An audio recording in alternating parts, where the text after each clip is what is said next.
Time for Security Now. Steve Gibson is here with a revelation that will chill you to the bone if you truly understand it. We'll talk about Bitcoin and the Telnet-pocalypse. It's here now. Details next on Security Now. Netcasts you love. From people you trust. This is Twit. Audio bandwidth for Security Now is provided by the new Winamp for Android, featuring wireless sync and one-click iTunes import. Now with free daily music downloads and full-length CD listening parties. Download it for free at winamp.com/Android. Video bandwidth for Security Now is provided by CacheFly at CacheFly.com. This is Security Now with Steve Gibson, episode 396, recorded March 20th, 2013. Telnet-pocalypse. It's time for Security Now, the show that protects you and your loved ones online, your privacy, your security, and all that jazz. And boy, there's never been a better time for the explainer-in-chief, Steve Gibson, than right now. Hello, Steve. We've been busy lately, Leo, and seems like the hackers are kind of like gaining on us. Well, and we've got some news this week that is very worrisome. I haven't seen anyone else pick up on this aspect of it, but it's perfect for our listeners to understand. And this involves something known as what was a transient botnet known as the Carna Botnet, which was the creation of one guy, one arguable sort of gray area researcher. I mean, he acted responsibly, but unfortunately the disclosure of what he found really is worrisome, and we'll talk about that. We had planned also to carry the second half of the questions from last week's Q&A over to this week, but there's just no way we're going to have time. So those I'm moving those 5 that we didn't get to last week to next week's Q&A because we have so much to discuss. That news of the week, and I wanted to also talk about the operation and technology of distributed hash tables. The topic came up when we were discussing 2 weeks ago the way Tor offers services and the way people look up the locations of the services is in a distributed, secure, anonymous fashion, which distributed hash tables allow. And in the research, sort of the background for this, I discovered, among other things, for example, that that's the way Amazon stores all of its data. It's not using SQL, so-called SQL, complex relational databases, because that's overkill for what Amazon needs. What they want is high availability, very fast, very robust, very scalable database technology, and all they need to do is look up data associated with short strings or keys, and they're actually using distributed hash tables throughout all of Amazon's websites and offerings as the way of the database technology they've deployed. So it's not just for places where you want a decentralized database. Another perfect example is BitTorrent. BitTorrent uses distributed hash tables so that there's no place like there used to be with Napster where it could be subject to subpoena and shutdown. So that's our main topic today. But I thought we'd have time for more. But boy, with all of the really amazing news that we have to cover, I think we'll have a very full and fun, interesting podcast. Well, may I also wish you a happy vernal equinox today. And isn't this the first day of spring? The first day of spring. And yeah. And all over the world, this is from Boston Globe's Big Picture. These are pictures of spring all over the globe. This is the day when this day and night are equal. There are 2 of these a year. And there's Stonehenge, the sun rising between the lintels to mark the vernal equinox. So cool. Happy spring. It's raining here. We've got, I guess. Is that what I'm hearing? I kind of hear something. Can you hear a little tippy tap on the roof? Yeah, we have a metal roof. or something. Yeah, that's neat. I don't know what. It's not metal. That's neat. It's some sort of composite. I normally don't hear anything like static coming from your end. Yeah, it sounds like static. That's the rain. Yeah, it's pretty though. Cool. So well, one of the crazy events of the week occurred just after last week's podcast, which was last Wednesday, the 13th.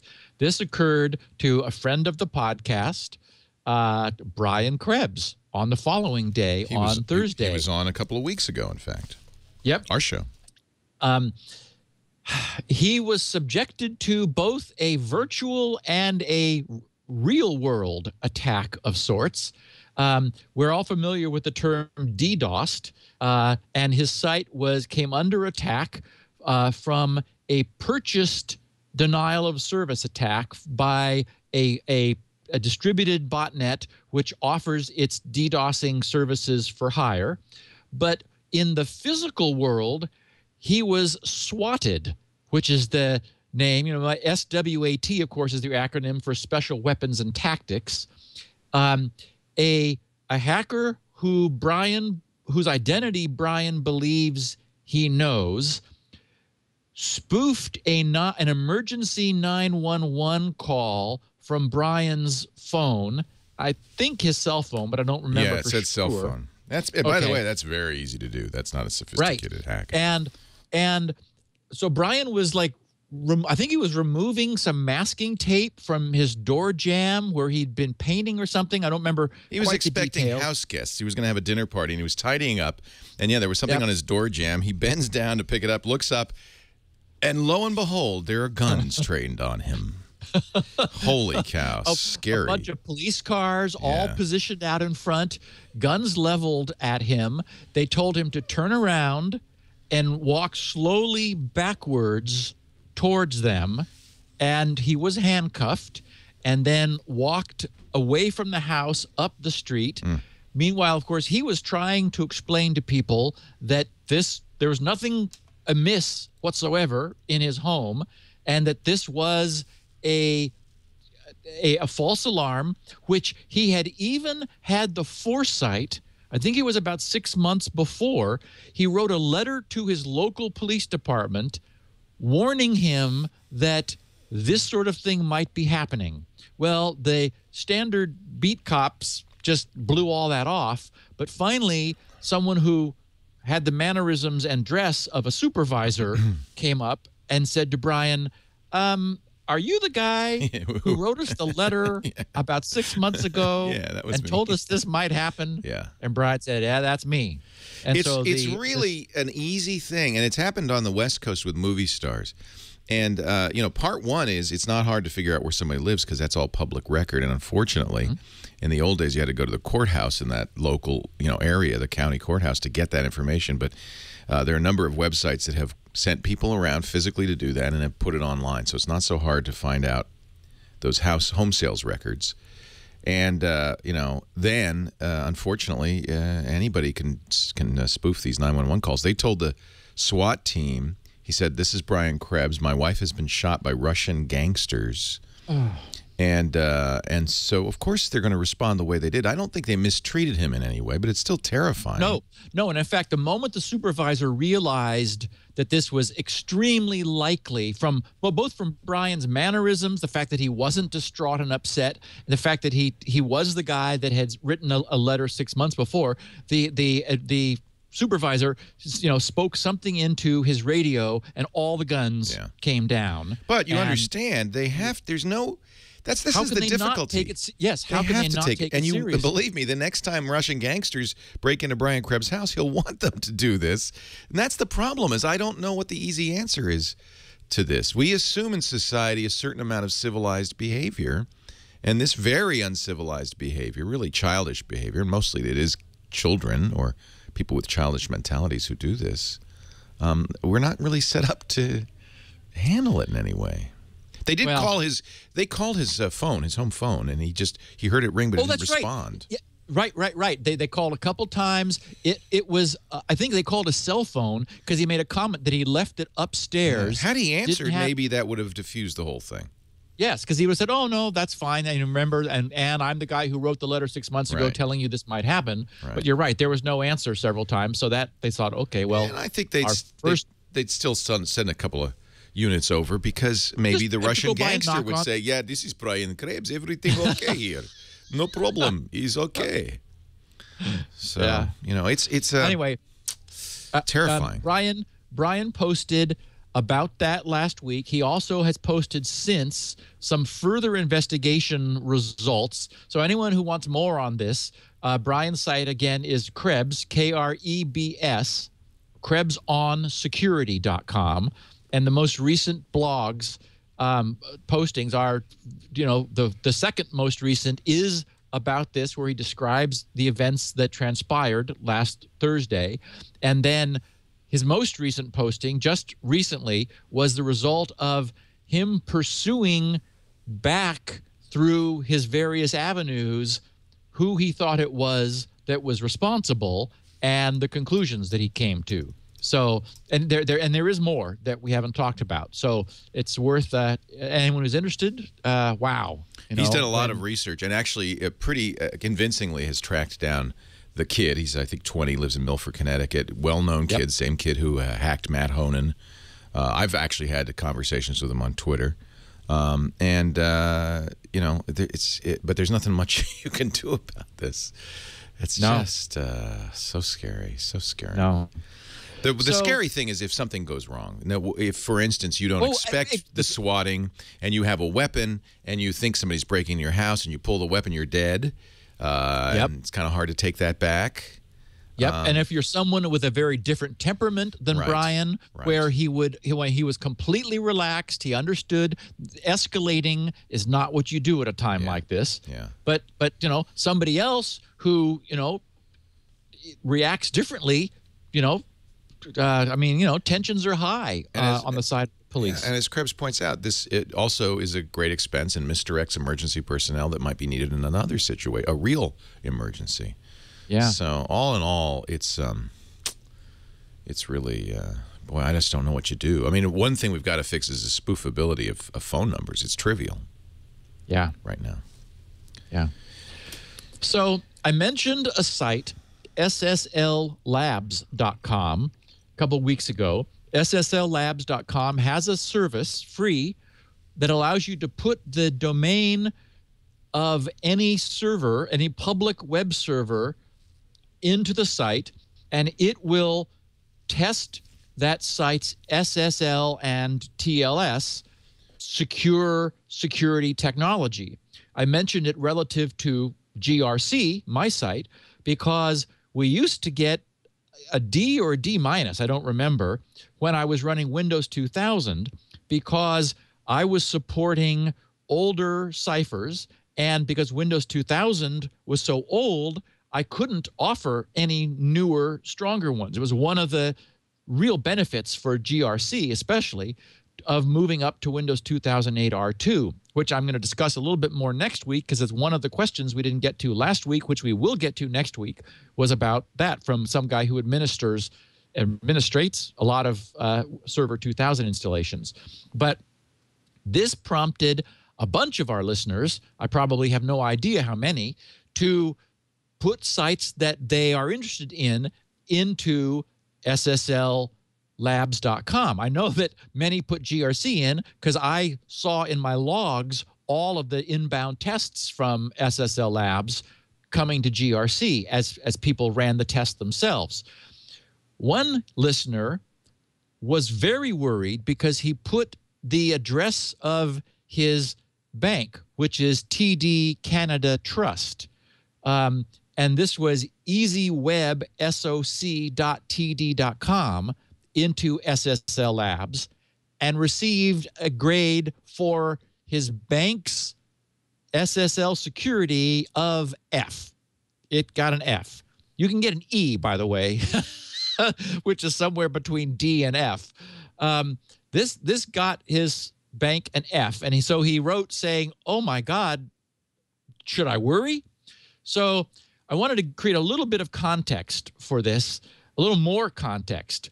I went back to SSLLabs.com, and Leo, if you go there, and you could use the link that's in my show notes if you wanted to, and that brings up the test for this TD Canada Trust Bank. It summarizes all of its findings in 4 categories. The quality and strength of your certificate, that is the certificate that secure server is offering, the nature of the protocols that it supports. That's a pretty big red F. It leaves, you can understand why people might be a little concerned if their bank is getting an F. Boy. The key exchange strength and the cipher suite strength. So this TD Canada Trust got 100 on their certificate. So it's a big green bar that goes all the way. They got a 0 on protocol support, and that earned them an instant F. They're using SSL 2.0. Yes. And it's not that they don't offer more, but they offer it. They need to turn this off. Correct. And so that's what did it to them. That SSL version 2.0 earned them an instant F. There's no way to get better. So they're vulnerable to Beast is the problem. Well, actually, no. That's a different problem. Oh. SSL 2.0 is just no longer recommendable. Right. And remember that from our discussions about the way the handshake goes, the client, which is in this case a user, their platform, their Windows, their Android, their iOS, their Mac, whatever, Linux, Unix, their platform sends to the server a list of ciphers and cipher suites that they understand. So it's like, here's a menu, a bunch of things that we understand. So it's up to the server then to choose what it wants. And so the server looks at its list and compares it, the list of things it knows about, the different ways to securely interact in detail, and finds arguably the best one, whatever that means, and we'll talk about that in a second because that's where Beast comes in, finds the best one that it chooses from among what the client has said it understands.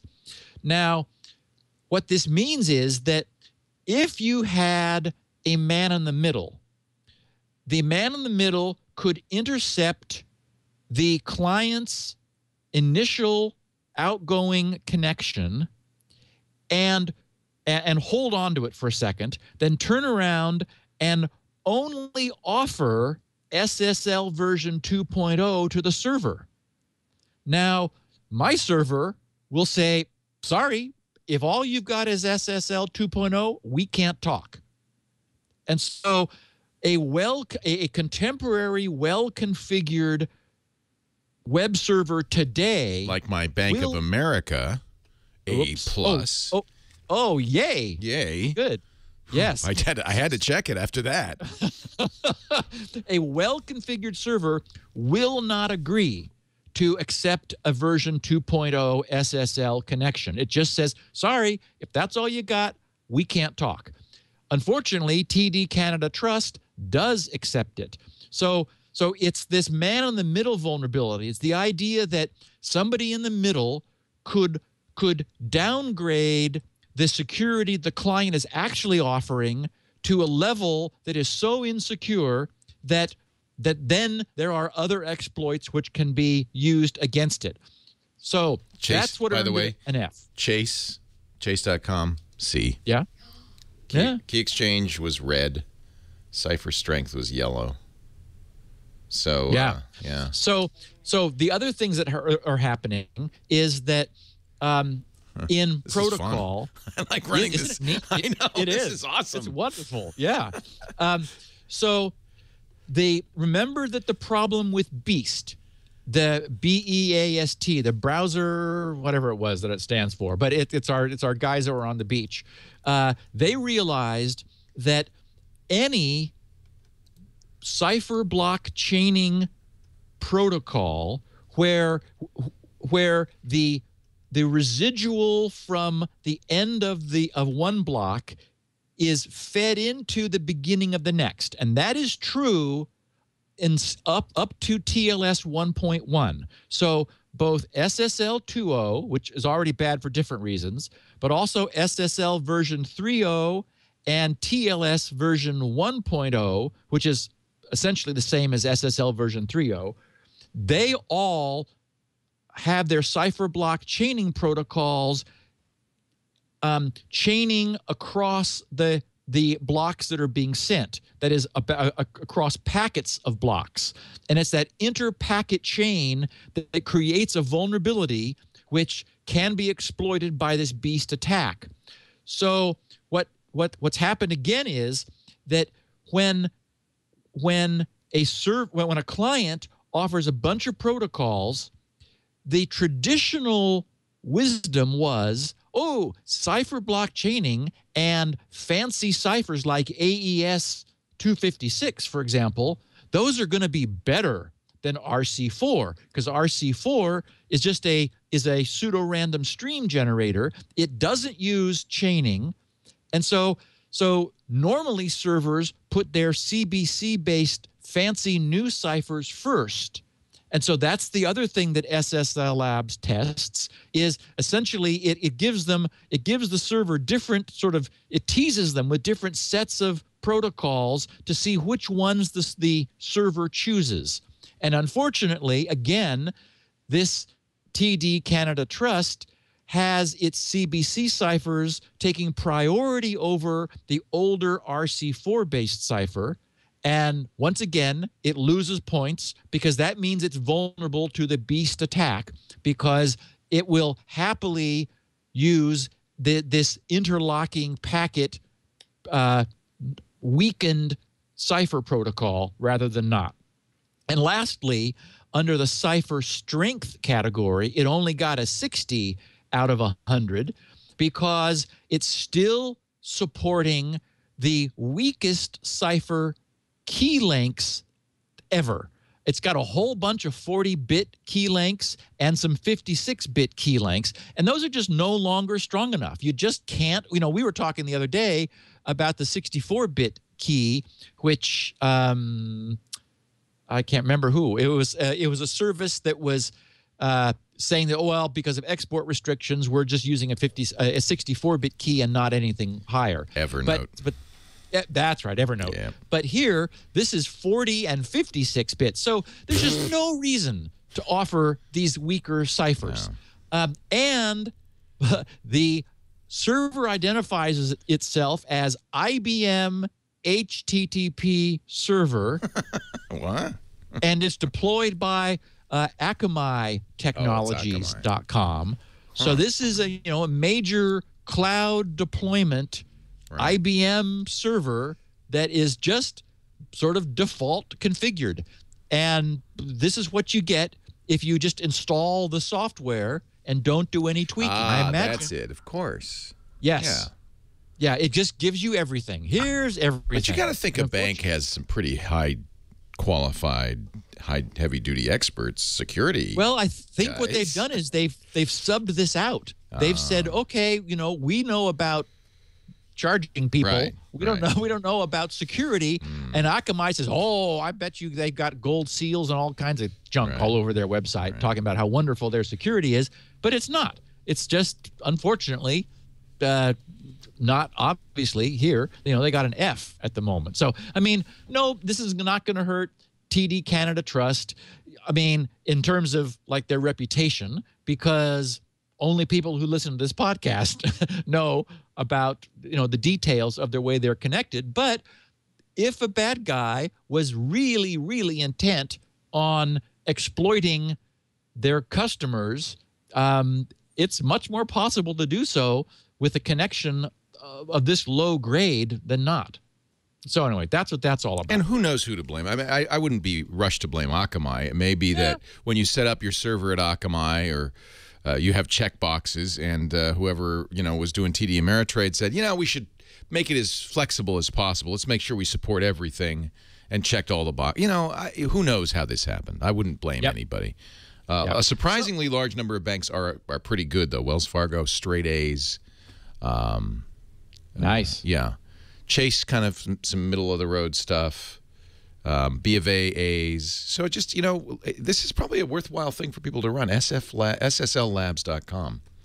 They have a site test right there. And if you find out that your bank is rated low, complain. By all means, send a note. Yeah, complain. Yeah. Send a note to some web admin somewhere and say, hey, check this out. Yeah. How, are you sleeping well at night? Yeah. Yeah. Just a note that Windows 7 Service Pack 1 has finally moved from install it if you want to we're going to give it to you without you asking for it mode. That happened also with Patch Tuesday last week, but I didn't see it in time to mention it. Also at the same time, and this is relevant for anybody doing new installations of either Windows 7 or Server 2008, Microsoft also released and this is appearing under Windows Update under optional, a complete comprehensive roll-up of all post-Service Pack 1 security patches since Service Pack 1. And having just installed a bunch of Server 2Ks and also, 2K8s, and also a bunch of Windows 7 boxes, this is a great benefit to have this. The alternative is, you install Windows 7, then you install Service Pack 1, which has been available for quite a while, but then you do, okay, give me all the other security patches, and there's like 64 of them. And they install one by one. Each one takes a snapshot of all of the system's configuration at the time it was installed and archives everything that it's replacing. So the point is you end up with this massive blob of like history which has been stored on your system. It just annoys me to see, because Microsoft allows you to uninstall any of these things. You can roll them back if you need to.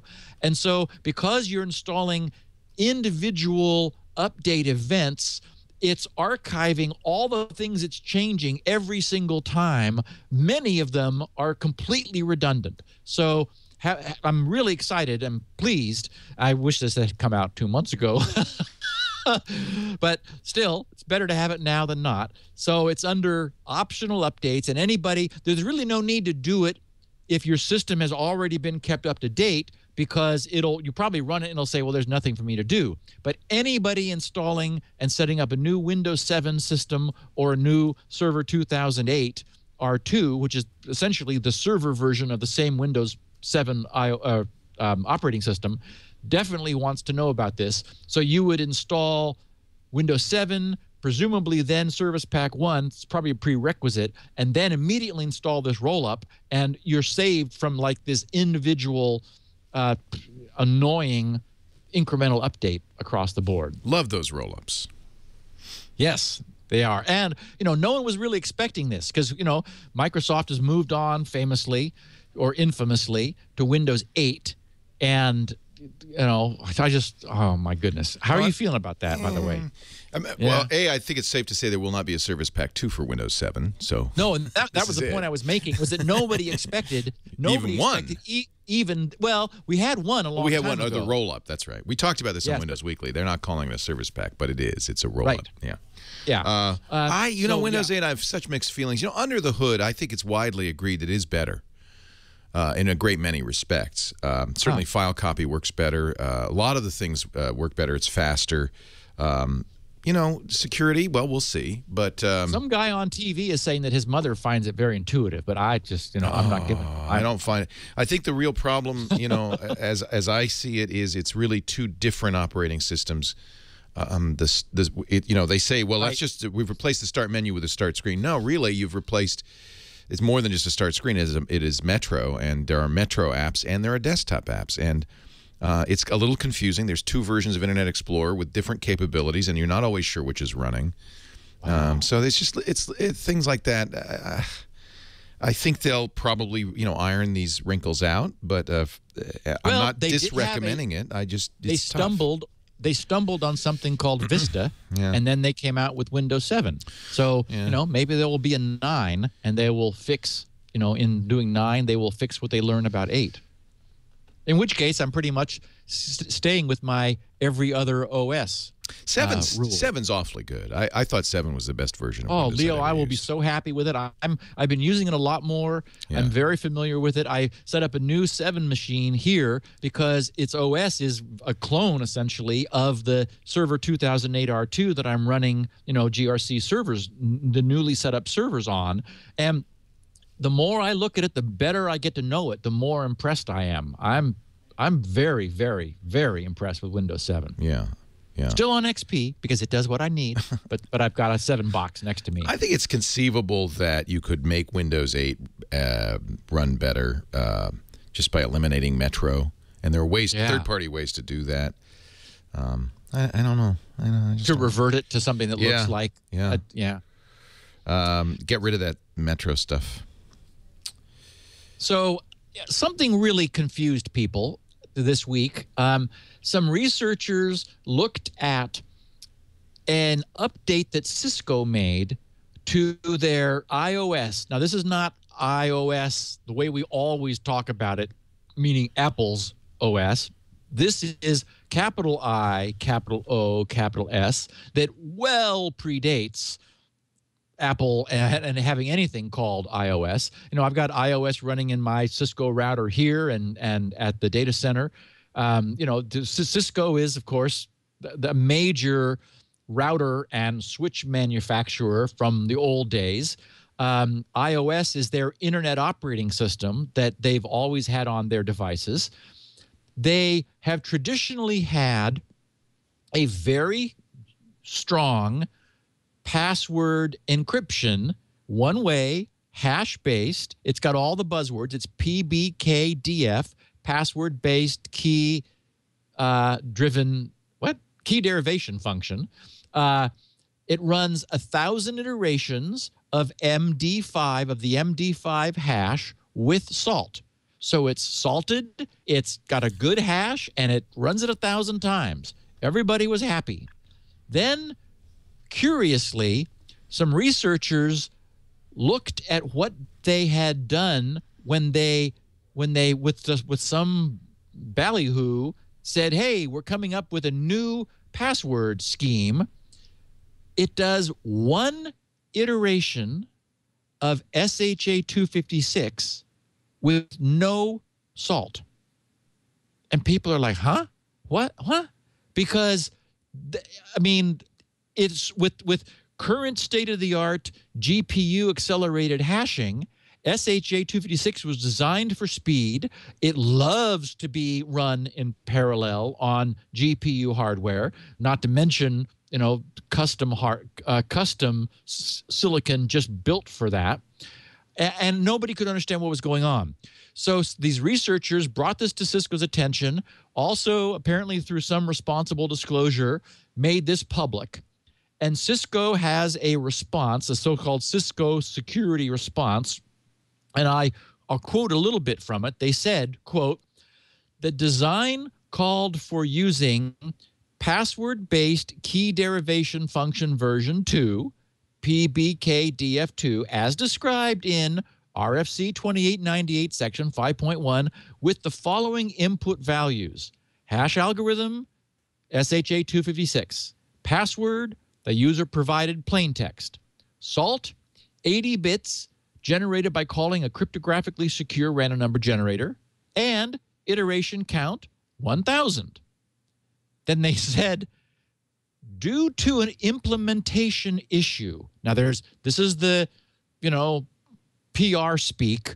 At no point do they explain anything about it. They say, due to an implementation issue, the type 4 password algorithm does not use PBKDF2 and does not use a salt, but instead performs a single iteration of SHA-256 over the user-provided plaintext password.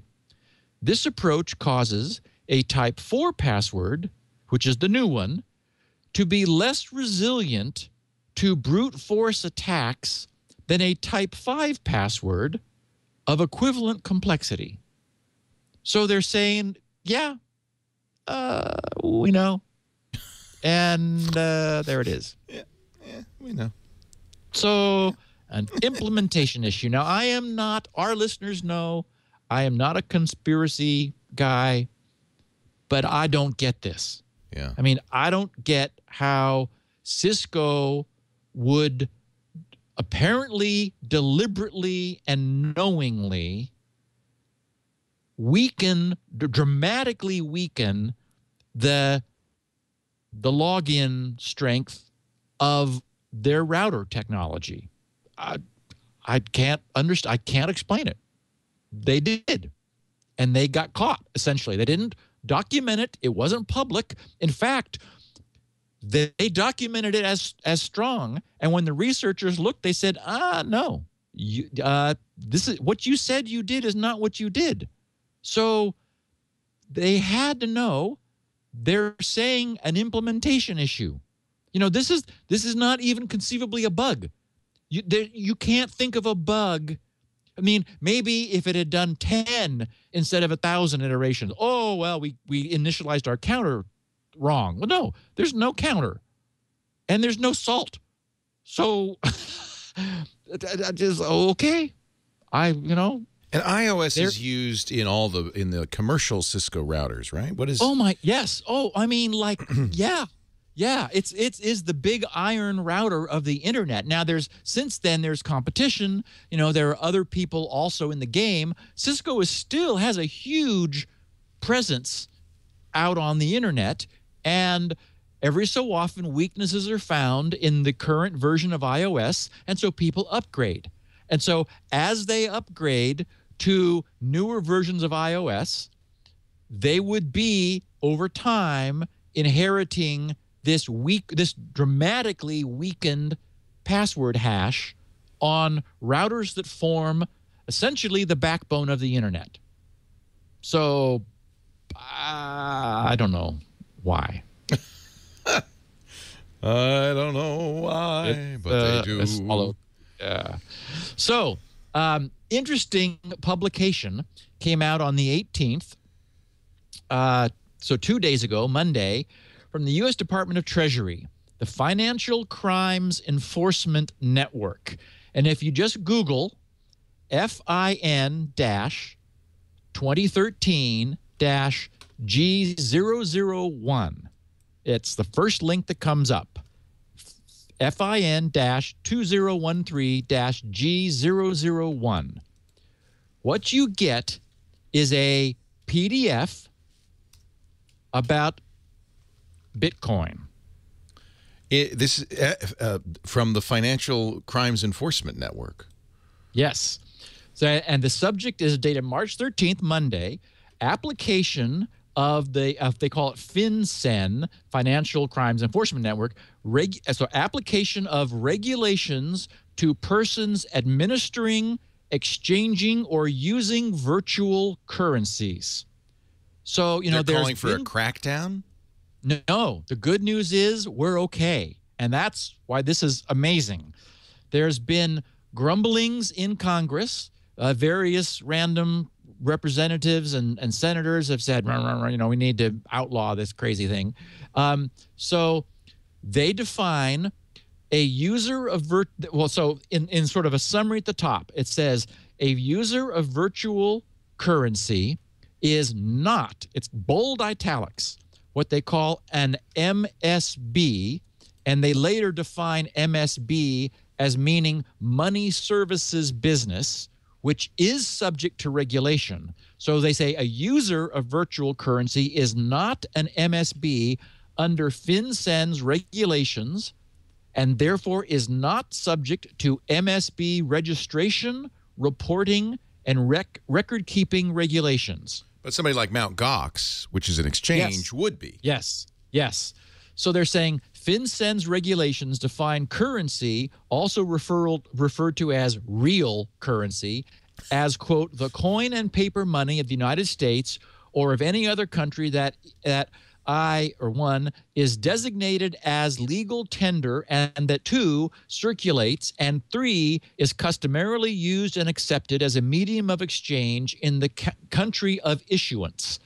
In contrast to real currency, virtual, in quotes, currency, is a medium of exchange that operates like a currency in some environments, but does not have all the attributes of real currency. In particular, virtual currency does not have legal tender status in any jurisdiction. This guidance addresses convertible virtual currency. This type of virtual currency either has an equivalent value in real currency or acts as a substitute for real currency. And I'm skipping way down because I highlighted the things I wanted to share where they're explaining. They say this guidance refers to the participants in generic virtual currency arrangements using the terms user, exchanger, and administrator. A user is a person that obtains virtual currency to purchase goods or services. An exchanger is a person engaged as a business in the exchange of virtual currency for real currency, funds, or other virtual currency. An administrator is a person engaged as a business in issuing, that is, putting into circulation, a virtual currency, and who has the authority to redeem, to withdraw from circulation, such virtual currency. And then under users of virtual currency, they said a user who obtains convertible virtual currency and uses it to purchase real or virtual goods or services is not, again, bold italics, an MSB under FinCEN's regulations. So that's more good news. Such activity, they say, in and of itself does not fit within the definition of, quote, money transmission services. So that's the key phrase that they look for, and therefore is not subject to FinCEN's registration, reporting, and record-keeping regulations for MSBs. And then lastly, under e-currencies and e-precious metals. I didn't know what an e-precious metal was. I guess there's a market, an electronic market for that. But they said the first type of activity involves electronic trading in e-currencies or e-precious metals.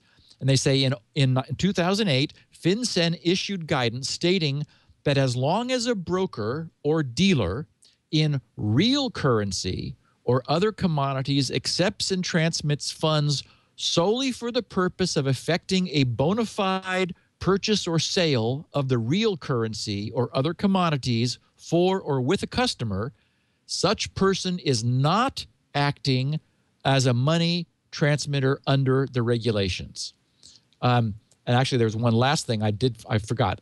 Under decentralized virtual currencies, they're leaving no doubt here. They said a final type of convertible virtual currency activity involves a decentralized convertible virtual currency, one that has no central repository and no single administrator, and two, that persons may obtain by their own computing or manufacturing effort.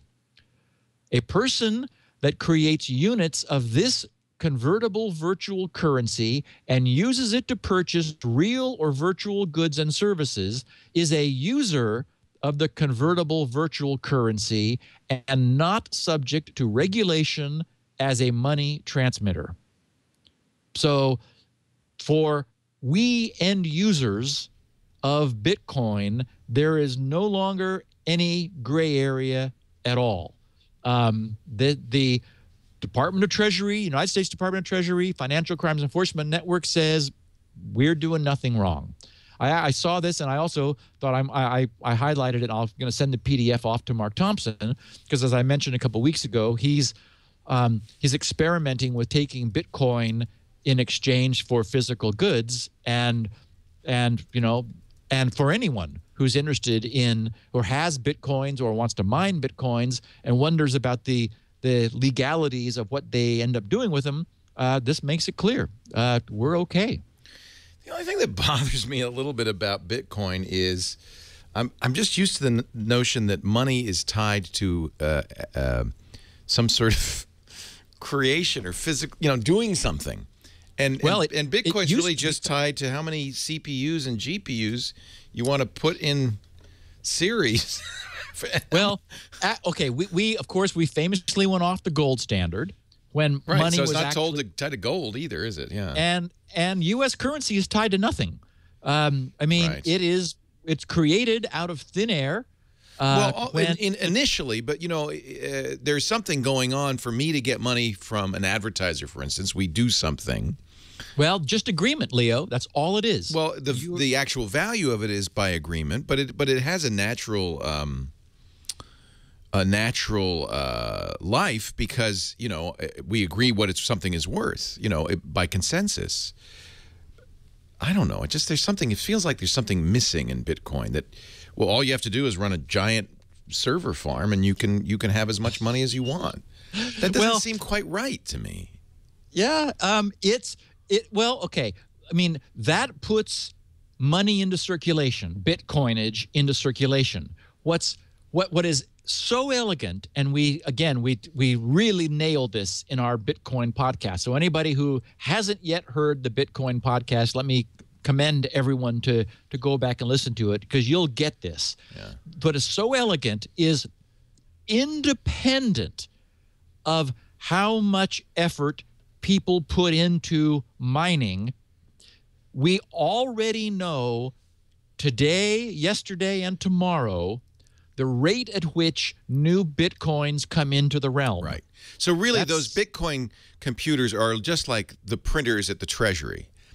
They're just creating the currency, which we will then determine the value of by trading. And think of it this way. Just as we do with dollars. Think of it this way. The more printers there are, the slower they run. Right. So that's naturally gated. Right. So, and there will be a maximum amount of coinage reached in a few years, and that'll be that.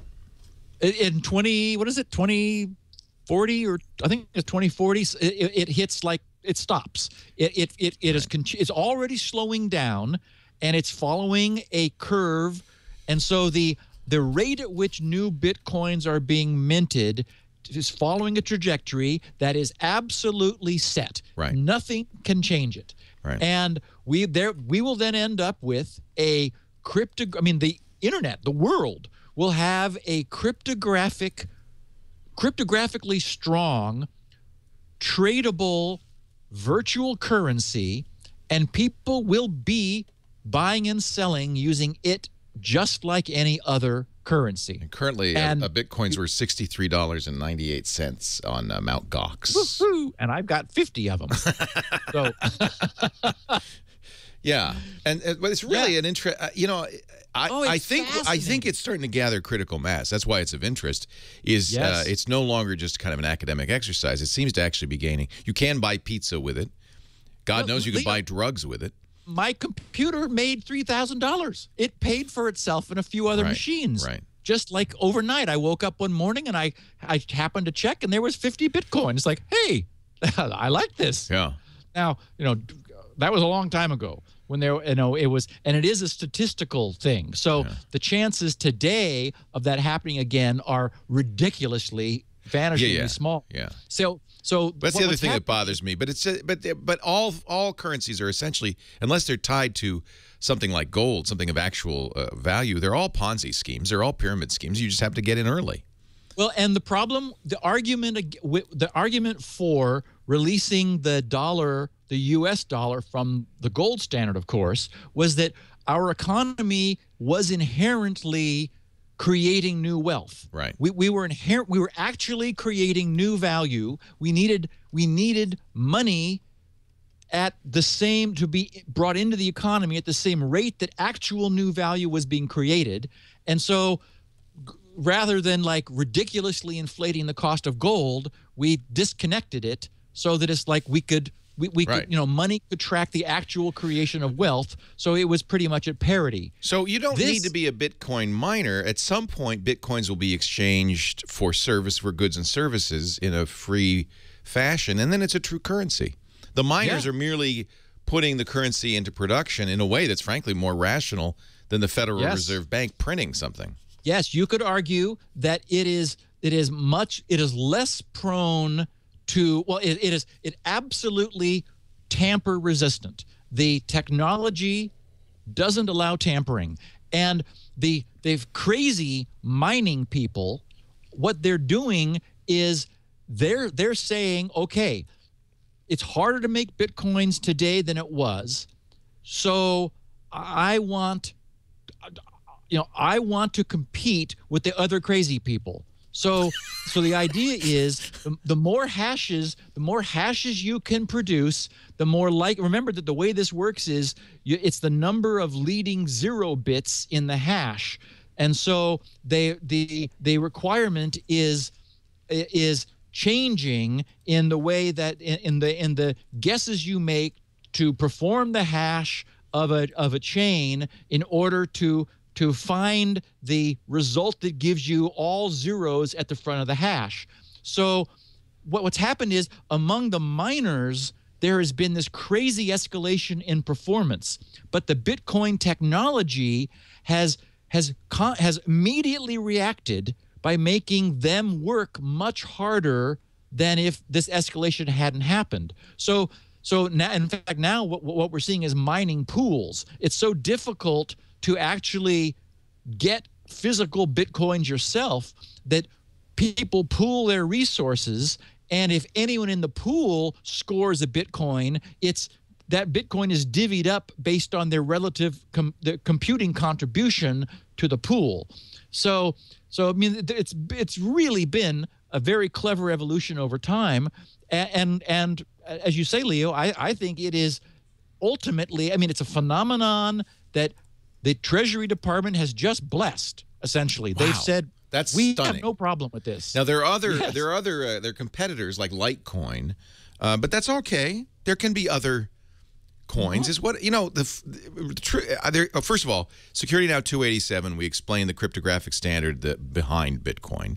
So you go back to 287 and listen to that one. And there's a book which I am about to read. I haven't read it yet, but it's been on my Audible list for some time, called The End of Money, that talks about this whole notion. And money is just an agreed thing. It's not, there's no inherent value. So I find it fascinating and somewhat unsettling, but I guess as with many modernisms, we'll get used to it. And I could see this becoming an accepted standard, not eliminating greenbacks or euros or anything else, but supplementing it. Well, and I won't be able to pay my taxes in Bitcoin, I don't think, in my lifetime, but at some point, because it's inherently virtual, it may be less prone to manipulation than physical currency, which is sort of trying to straddle the virtual, you know, the virtual internet world. Right. We have seen peaks and valleys in value, however.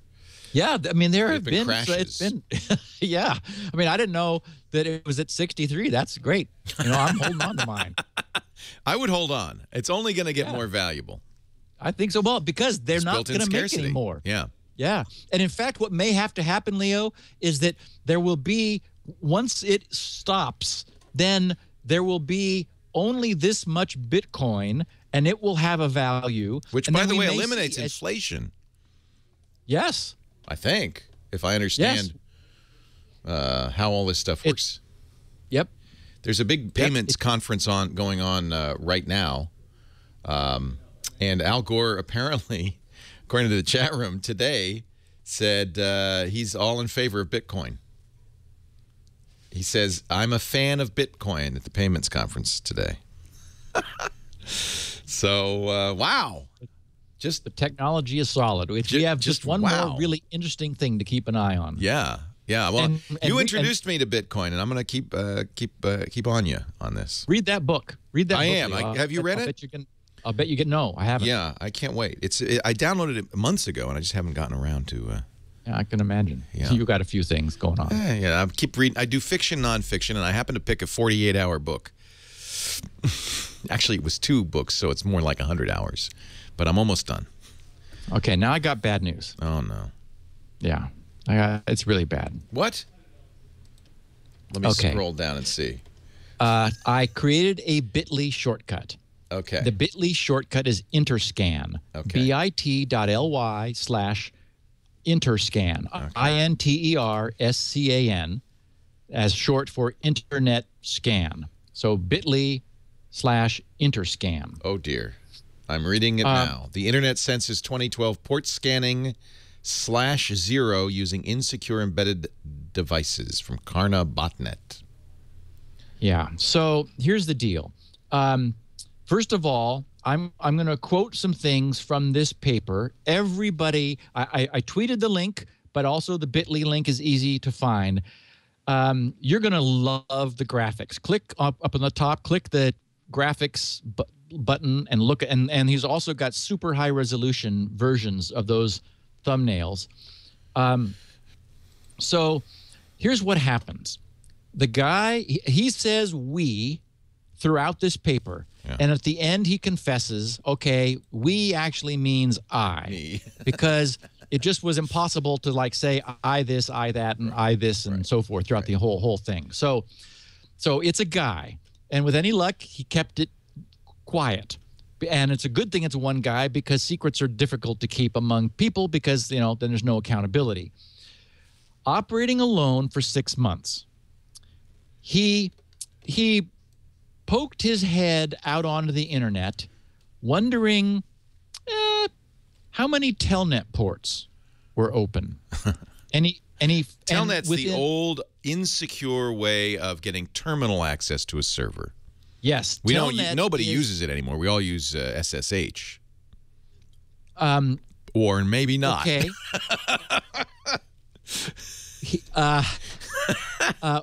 1.2 million unique unprotected devices exposing Telnet. Oh dear. On the net. Oh dear. What he did was he scanned a small piece of the net and found a surprising number of Telnet ports. That's port 23. It's one of the ones that Shields Up has been checking for people from day one, because it is so bad to have. Arguably, it's worse than Windows file sharing. Port 23, and no one blocks it. That is, ISPs, it's off their radar. They're not blocking it. And as you said, it's like remote terminal. You use a Telnet client, which are freely available. You simply connect to this port, and you get a prompt. Now you'd have to know a login and password.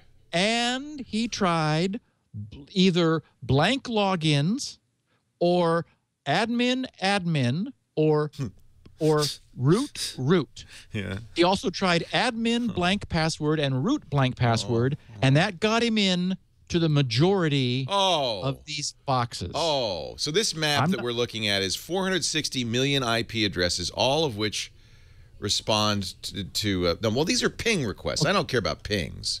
I know, Leo. He wrote a bot, which he then carefully uploaded into an initial set of these, which then scanned for others, and they sent themselves there.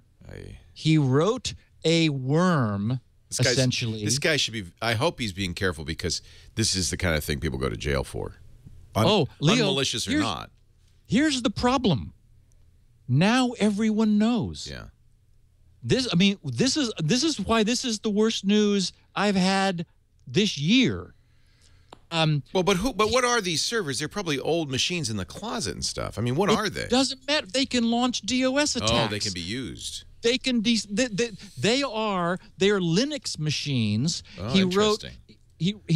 So he says, we used a strict set of rules to identify the target devices, CPU and RAM, to ensure our binary was only deployed to systems where it was known to work. So this is 420, this map I'm going to show you from the paper. 420,000 botnets. Devices. These are all botnets. They're installed. These are available host machines with Telnet exposed that will accept a remote load of code. This guy is a good guy. He wrote his system so that he was very careful not to crash anyone's machine.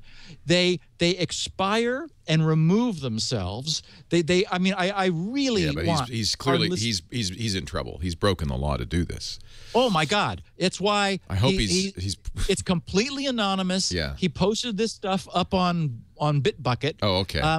He has a PGP signature only to prevent anyone else from claiming that they did this. But we don't know who he is. We will hopefully, for his sake, never know. Yeah. And it doesn't matter. The problem is all the Everybody bad can guys do it now. know. It's, in fact, Yes. I could write a script to do this in minutes. Oh my God, this is Leo, easy. And by the way, if you look at the map, the heat map, it's population centers. You could, if you overlaid this with a map of where the populations are in the world, it would look just like this.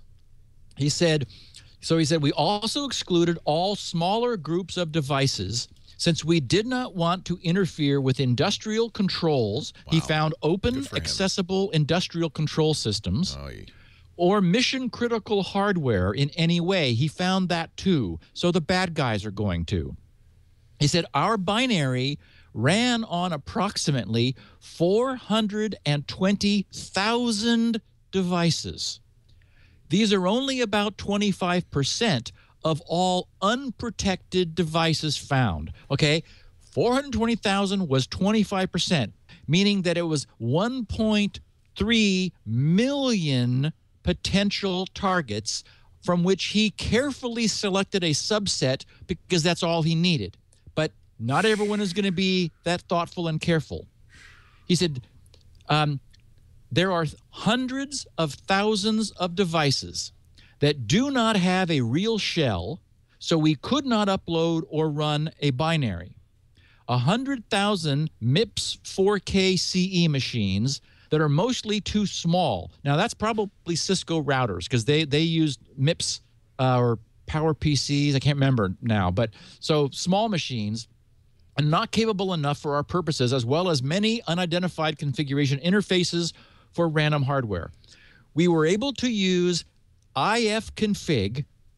I mean, you get a full Linux prompt. You're sitting there at somebody else's Linux machine, and you have access to their LAN. But that's really not as bad as the fact that these default passwords still work.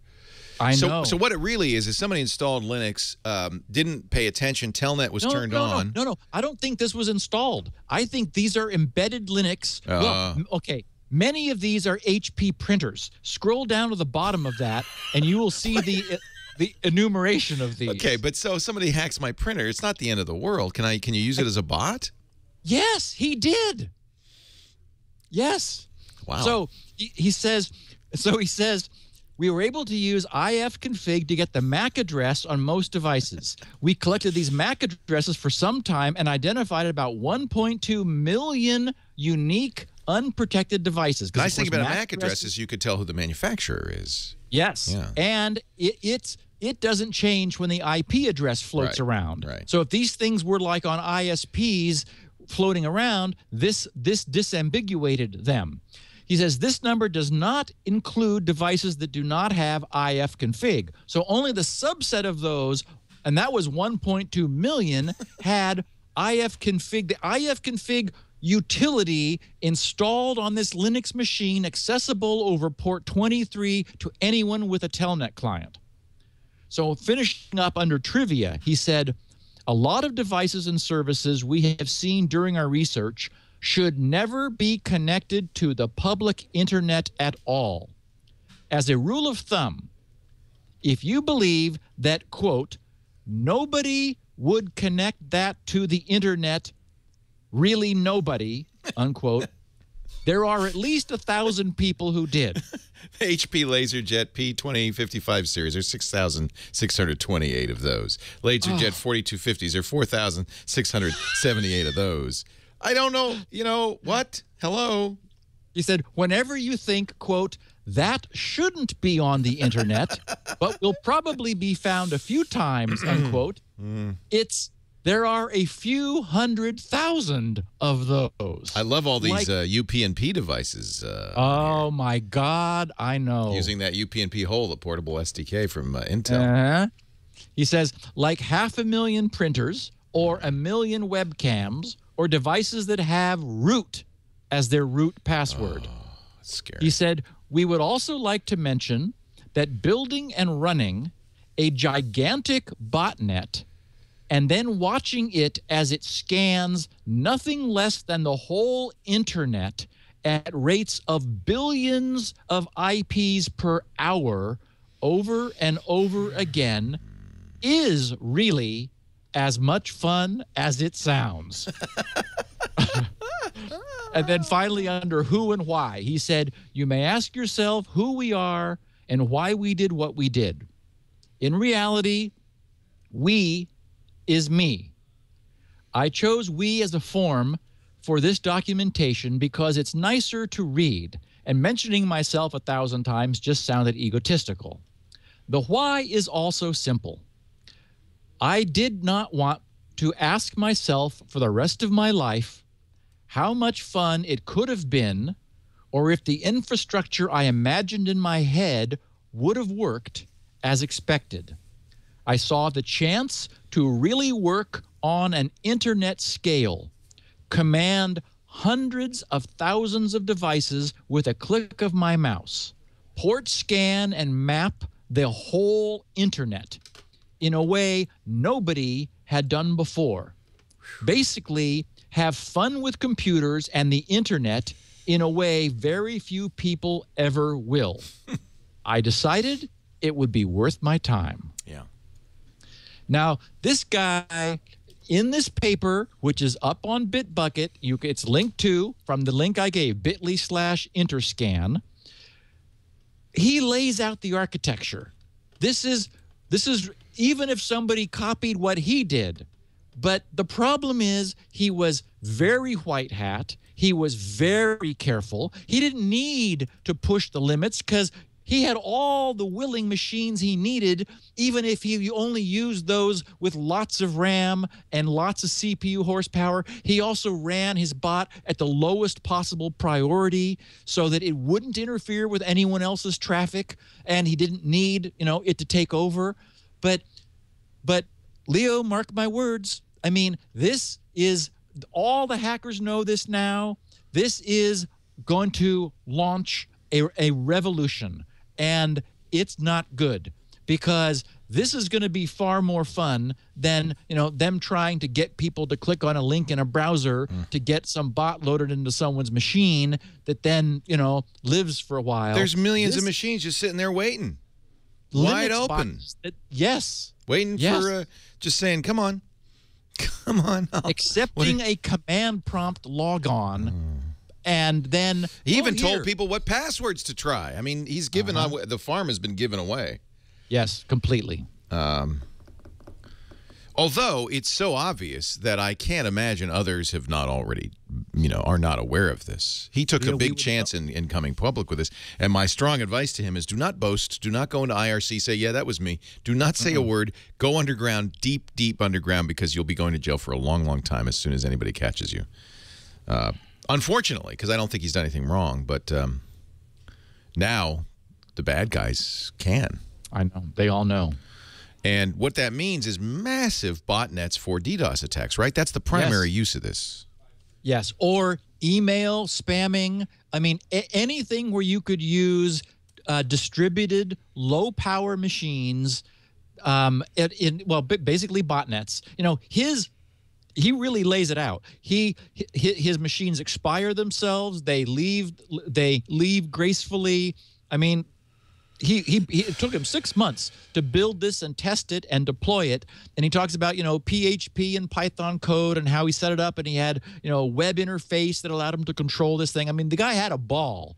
And he had a sort of a, yeah, I mean, I would, this would be just a kick in the pants. But the bad news is, this is not rocket science. Yeah. This is standard internet technology. Everybody knows how to do this.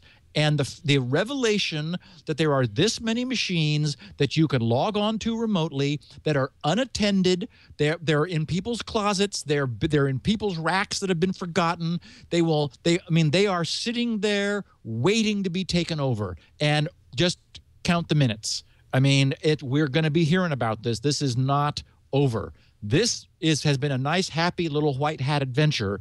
There's more coming, because there's no way this is not going to get leverage. I don't know how it gets fixed. That's the problem. Is these are machines that will never be changed. They will never be secured. We talked about the UPnP problem and how widespread that is, and that there are many boxes that are never going to have their universal plug and play locked down because people are not coming by, shields up at GRC to scan themselves and take action affirmatively. Similarly, these port 23 telnets with empty or default logons, those are going to be there forever. Yeah, because whoever turned that on, whether it's an HP printer, although that's kind of a shocking flaw, clearly didn't pay any attention. They turned on a Telnet service, didn't modify the password. You shouldn't have Telnet on anyway. But see, this can't be 120 million people or 420 million people. No, this it's just a manufacturer. Has to be. Yes, it's the manufacturer. And, I mean, that's the problem. So somebody's saying, what's the fix? There's no fix. This exists and will always exist. It's done. It's out there. It's too late. It's over. Well, I don't know if it's over, but... Oh, wait. It's over. It's over. No. I mean, you expect to see massive DDoSes all of a sudden? I don't think... Well, okay, there are already massive DDoSes. There are already botnets. They're just not taking advantage of people's routers. And so now here's a whole nother class of opportunity for networks, for malicious networks, and for people to bounce their traffic a few times. I mean, you can't do, well, I don't know. I was going to say you can't do really sophisticated things like Tor nodes, but maybe you can. Depends what's inside that telnet. Yeah, if you have enough memory. If there's a full Linux box, you could do anything you want. Yep. And I imagine, given the millions of available devices, there are probably hundreds of thousands of full Linux boxes at the other end of this. I don't know why. Yep. Certainly, anybody's at home, and almost anybody listening to the show has a router, and this isn't going to happen unless the router has Telnet turned on. But I doubt it. All you have to do is go to Shields Up. There's no test you can run at GRC, the Shields Up, that won't tell you if you have Telnet port 23 open. It's the first thing I check. It's like, oh my God. Actually, the first thing you check is probably NetBIOS, because that's why you made Shields Up. Yeah, I do. And actually, I greet you by name if you're crazy enough to have NetBIOS enabled. I say, hi there, Mark. NetBIOS turned on. Wonder why you do that. That was the original shocker. People would come to GRC for the first time, and I would know their name. And it was like, holy crap, how does he know my name? Wow, this is interesting. Oh, wow. Leo. So everybody listening, you've got to go bit.ly/interscan, read this guy's paper, look at those images. The images are like wallpaper for your desktop. They are gorgeous. Beautiful, and they're very high res. Yes, he's got them in 2200 by 1600 and higher. And did you see the animated one? There's one you can click on to start the animation where it shows he took snapshots as the Earth rotated, and you can see a very dim, whatever they call that cool sine wave that moves across the map, showing where the sun is lighting the landscape. There's a neat name. I can't think. It begins with D, maybe. Oh yeah, the Terminator. Terminator, yes. You can see the Terminator slowly move back and forth. And you see the lights, you see the scan change over time. So some of these things are being turned on and off. And they're like on during the day and off at night. That's what I find amazing. These things are printers in many cases. So people are saying, oh, well, everybody ought to have a router and turn up. But really, these are neglected devices or devices people don't even know have Telnet turned on. The word is appliance. They're appliances. They're on the internet direct, because if you're behind a router, chances are pretty good it's not exposed. These are internet appliances like printers that are just sitting on the net for some reason. Internet-facing appliances. Which is bizarre. But yeah. I like this animated GIF. This is good. You can see the Terminator line. Isn't that neat? You did a really nice job. Well, you know, he's probably given way too many clues as to his identity. I hope whoever you are, hats off to you for a beautiful piece of work, and darn you for exposing it. I mean, well, again, I bet you bad guys knew this. This isn't that hard to figure out. Is it? I guess maybe bad guys were keeping it quiet. That's what my guess would be. It is entirely okay. But look, Leo, we are always running across things that are frightening that no one knew, like the universal plug-and-play port being open. Is like there they were all open, and it took HD Moore to scan the net and find them. I'll tell you though, you know, if I look at my server logs, I see pretty much nonstop Telnet bangs on my servers. I know. 23 mostly from China. And so I'm pretty much guessing some smart university student in China, or maybe somebody in the military, has figured this one out. Don't you think? Yeah. Because, I mean, Telnet that's the first thing people try. The nice thing is there's enough there for everyone to share. You got 420 million. You know, wow. How many do you need? How greedy are you?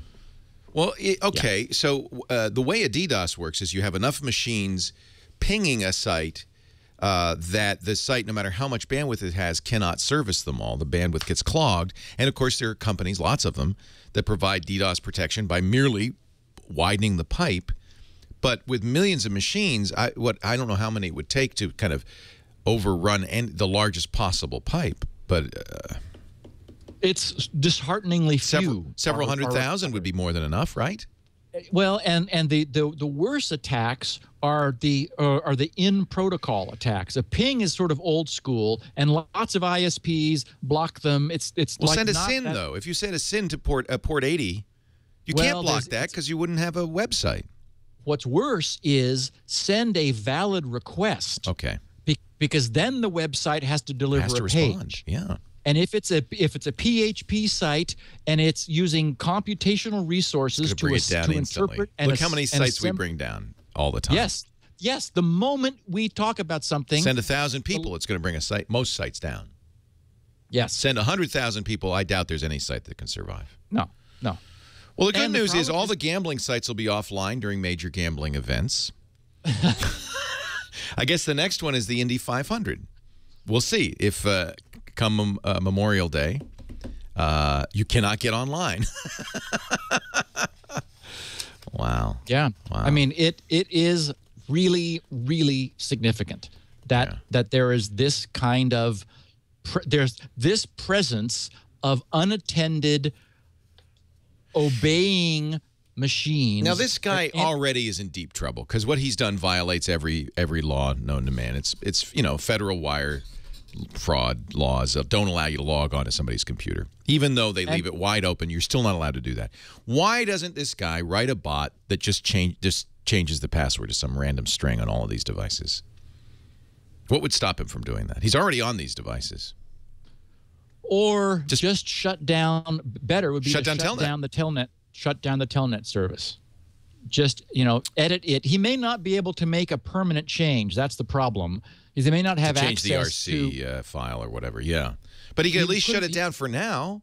Of course, the machine's turned off and on, then it's going to start up again. And they often do. He explains in here. You can see them on that map. Yes, that he was seeing machines disappear. They were moving, or he said also some machines just reboot themselves by schedule, on a schedule every few days, just to clean out any debris that they've accumulated. So unless he could make permanent changes to the non-volatile memory in those machines, anything he did would be temporary. Right. My point being, he's already violated every U.S. federal law, and probably federal laws in most countries. Might as well go all the way and fix the problem. He sounds like a nice guy, too. He sounds like a nice guy. I'm sure he's considering it. I mean, in many cases, he had root. Yes. A simple. Yes. What he was getting was full root access. He was logging in either with a blank username and password, or as admin, or as root. That gives you right access. He could probably fix a few of them. Yeah. Maybe a few million. Well, he has the infrastructure in place to do it before anybody else. That's could. What's interesting, because he was able to do this by commandeering these machines to spread the botnet. It wasn't all from one PC in his closet. That's why it was a worm. He built a beautiful That's amazing. Linux worm, which then propagated just like in a flash across the internet, and its goal was to find other bots. And he shows how it escalates. The first few, he launched a few thousand. They all begin scanning. He partitioned the IPv4 address space. Now that's one other point that he makes that I didn't read, because I didn't go on to read the entire paper verbatim. Anyone can find it. Is he mentions that this is only possible on IPv4 because we only have 4.3 billion IPs, and they can be scanned. When you go from a 32-bit address to a 128-bit address, everything changes. Good. Let's all go IPv6 now. Well, none of those bots are going to. None of those boxes are going to. They're just printers. Happy. And we already know how little these device manufacturers care about fixing their problems. This UPnP, not a word from any router manufacturer. Not a word. Nope, none. I wonder if there's going to be a sudden spike in demand for toner. That's what he should just do. Is the ones that are printers just print a big page that says, "Hey, moron, lock down your machine." Give him that's all you do. You print a one sheet on every printer that you can get to and say, "Here's what you need to do." And also, Leo, remember this: there are infrastructure critical machines. He refers to them in more detail than I did in the paper, like SCADA boxes, things like that. Yes, and he's also on routers, and because he is who he is not turning around and looking into the network. He talks about all the tasty machines behind these. This is not going to be a hands-off policy for most of the hackers on the internet. They're going to get on a box and go, where am I? Poke around. What machines are connected? What fun can I have? I mean, this is a catastrophe. Wow. Okay. Yeah. Okay. I have buried the lead, Steve. I know. Well, we're not going to get to it this week. I have two things left I want to share. Okay. Our friend Simon Zarafa, who he tweeted me something that is really cringeworthy. He said, 2 bites walk into a bar. Okay. The first bite turns to the second and says, "I think I may have a parity error." The second one says, "Yes, you do look a bit off." Oh, it's horrible. Oh, ow. Yeah. I got a really, really nice note from a listener, Richard Curtis, who said, "I've written a testimonial," but he didn't know where to send it. So he sent it to my tech support guy, Greg. He said, so the subject is, "I've written a testimonial," and then his note starts, "but couldn't find anywhere on GRC's or SpinRight's pages to submit one. So I decided to submit it this way. Please let me know if there's anything else I need to do." He said, "Just another miracle to add to your enormous collection. I have a Dell Inspiron 1520 laptop running XP Professional SP3, man after my own heart." He said, in early September 2012, so a few months ago, I got a BSOD, the blue screen of death, on startup, informing me that an essential system file in the boot process was corrupt. I had purchased the computer in 2008, so 4 years previous, so it was out of warranty. I paid Dell customer service $129, seeking their help in getting it up and running. So, okay, $129 to Dell. The best they could give me for the price of admission was to tell me to reinstall the operating system. Like everyone else, I had thousands of pictures and my personal, professional, and financial life on that computer. Like almost everyone else, I didn't observe a regular backup schedule, even though I own 2 1-terabyte phantom external hard drives. I wasn't about to do anything as drastic as a system reinstall before I could engage in data recovery. But I had previous experience with data recovery and knew it would likely cost me about as much as a new computer. That's true, or a lot more, actually. I switched over to using my wife's brand new Asus laptop with a Core i7 processor and Win 7 while I pondered my approach to data recovery. Several months went by, and tiring of my monopolizing her new computer, my wife suggested I buy a new one of my own. Since her Asus is, I didn't want to pull the trigger. No, I'm sorry, nice as her Asus is, I didn't want to pull the trigger on that kind of financial commitment either. So I began scouring the web to find recommendations for user-controlled data recovery. Among several promising programs, SpinRite stood out. I read absolutely everything on the SpinRite website about the program and how it worked. I'm no techie, but it all made sense to me. Impressed by Steve's background in computer hardware, pre-existing the internet and PCs, his long-term commitment to SpinRite for decades, SpinRite's non-destructive process, the glowing external reviews, the many user testimonials about not just data recovery, but the restoration of failing drives, and SpinRite's money-back guarantee and lifetime updates, there was no question about the choice of program. I paid my $89 lifetime license fee, burned SpinRite to CD on my wife's computer, and started it on my non-bootable Dell at 5 a.m. 4 days ago. It finished its work 9 hours later. That is not 4 days and 9 hours, but it only took him 9 hours. He didn't write for 4 days. He says, holding my breath, I started the Dell up and wham, the Windows Start screen appeared. It booted flawlessly, and there were all my precious files. I'm writing this message on the Inspiron right now. All the previous warnings of impending doom, such as hanging processes and stack dumps, are gone. Add me to the family of true believers. SpinRite is the most reasonably priced, absolutely essential program that every computer owner owes to him, herself, to obtain and have on hand to stave off the inevitable drive failures. I will be running it on the Dell, my wife's Asus, and my son's Dell with Vista quarterly to keep them in shape.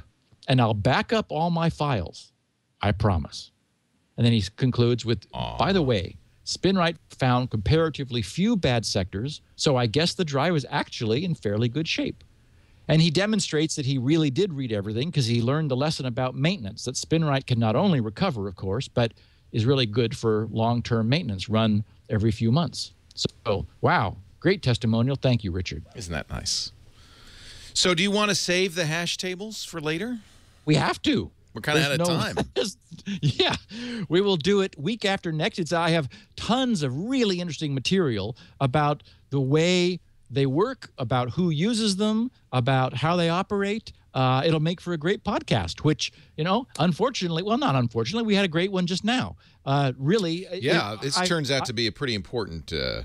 This is very, very important. When you learn that the internet has Telnet logonable, unattended appliances in the hundreds of millions and remember, I will say again, Leo, this is not just for outbound reflected traffic. All of these are in front of somebody's private LAN, and they allow admission to that LAN. Yeah. So this, I mean, this is not good. Not good would be an understatement.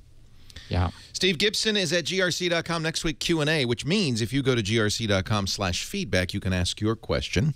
Steve will pick. Actually, we have leftovers from last week. We'll use some leftovers, maybe some fresh, mix it in, and it'll make a nice casserole. Put some potato chips on the top.